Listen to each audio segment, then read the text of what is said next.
Hi friends, అందరూ ఎలా ఉన్నారు? అందరూ బాగుండాలి, అందరూ మా ఫ్యామిలీ ఉండాలి. ఈరోజు అయితే మా ఊర్లో ఉన్న శివాలయంకి వెళ్ళాం.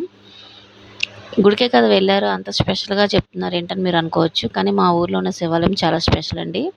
ఎందుకంటే మా ఊర్లో ఉన్న శివలింగం బ్రహ్మసూత్ర శివలింగం అని అంటారు. కొన్ని వందల శివాలయం దర్శించుకుంటే ఎంత పుణ్యం వస్తుందో, మా ఊర్లో ఉన్న శివాలయం దర్శించుకుంటే అంత పుణ్యం వస్తుంది.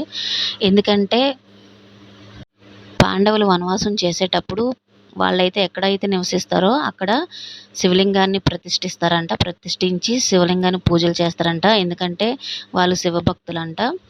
అందుకోసమని వాళ్ళు ఎక్కడైతే ఉంటారో అక్కడ శివలింగాన్ని ప్రతిష్ఠించి పూజలు చేస్తారు.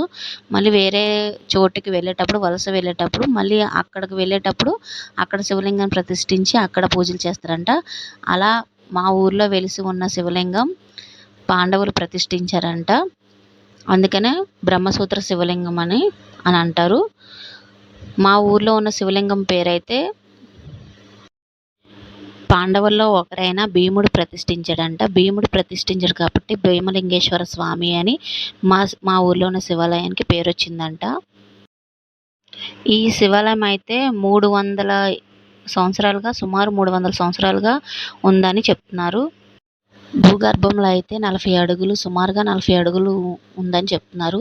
చాలామంది ప్రయత్నించారంట అప్పట్లో తీయడానికి, కానీ ఎవరి వల్ల కాలేదంట. అందుకని పైనున్న శివలింగానికి అయితే పూజలు చేస్తున్నారు.